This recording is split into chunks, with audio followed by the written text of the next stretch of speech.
Day off, of course. It's nice to have a change in Puerto Rico here to go and have a look for the elusive Chupacabra.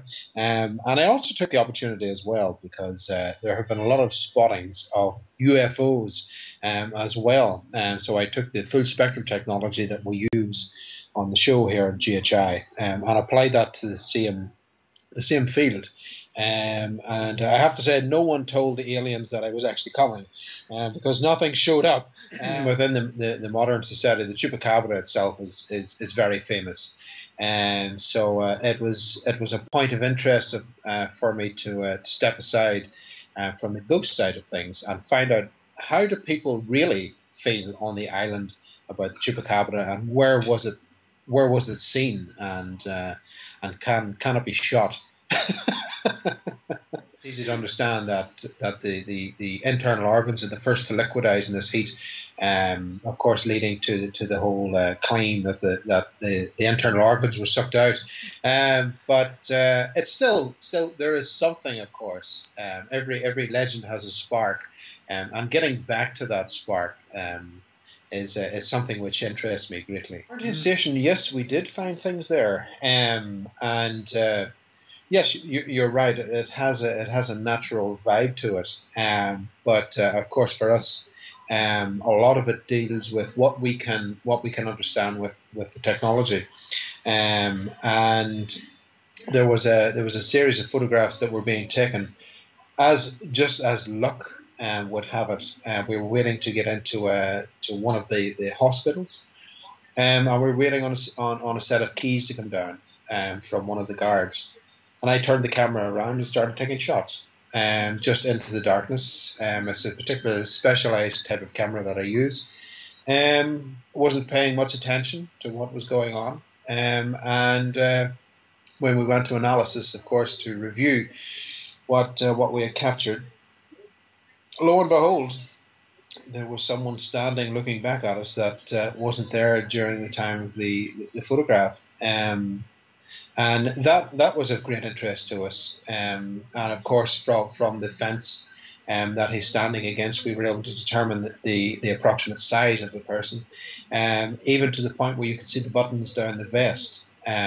So it was a weird one, very unusual. But the quarantine station, it was a fantastic place, really, really cool. Being Irish, of course, to know that there was a lot of Irish sent down there.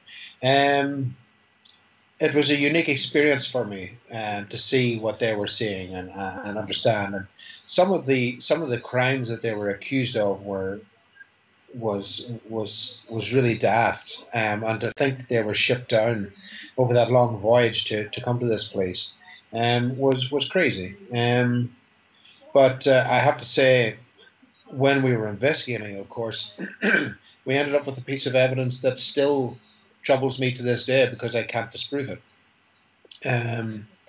Outside of the church, there was a guy that appeared there, in the middle of a 30-second exposure, which naturally, if anyone should have been walking across the front of the church, would have left a trail on that 30-second exposure. Yet, with this photograph, we capture someone in mid-stride, walking across either from the mouth of the church or walking across the front of the church in a 30-second exposure, which was virtually impossible. And I can't explain it. Yet, there he was. We tried to reproduce it, and every time my co-investigator walked across the entire length of the church within 30 seconds. And we still, to this day, cannot explain how this person appeared in that photograph. Kids usually say, oh, Dad or Mum, something came from underneath the bed, something came from the wardrobe, blah, blah, blah. And as adults, we give them a cookie and a hot chocolate and tell them to go back to bed. And we have a look around the room, nothing's there. Ironically, though, between the ages of 7 to 13, a filter thickens over the eye, which stops us from seeing into a particular light spectrum, which we're now seeing that these things are starting to appear in. As adults, we can no longer see what our children see. which was a unique piece of research for us, and of course one of the leading factors for developing the technology which we're doing. It is adventure. It is fun for us. However, our concept of the world is very narrow, because for us, of course, to see what we see around us is within a short spectrum between the reds and the blues.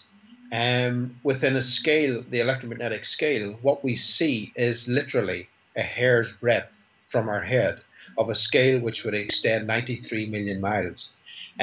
What we see of this world is not everything. What we hear of this world is not everything, and certainly what we feel of this world is not everything. So what we're doing is challenging our fixed and secure standings to think how a Victorian would think that everything is what we see and hear and feel. We're now challenging that to say, no, actually it's not. In fact, common research now that has come forward in the last several months has shown us that 95% of what we thought we knew of the universe is now wrong. That's the whole thing. You know, we cannot discount what 46% of the population have experienced. Within the UK, for instance, 46% of the population believe in ghosts. That's over 16 million people. Are we to say that they're all insane? No, they have experienced something very unusual. Of course, you know, out of that, yes, you will have a strong percentage which are just common things, just misunderstood.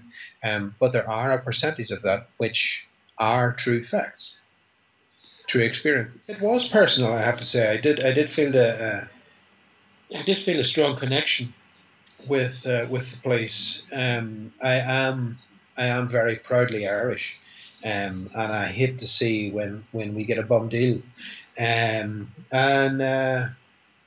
But setting that aside, we go with what we find in the investigations. If we don't find anything, we call it for what it is. If we do find things, yes, we'll say the same.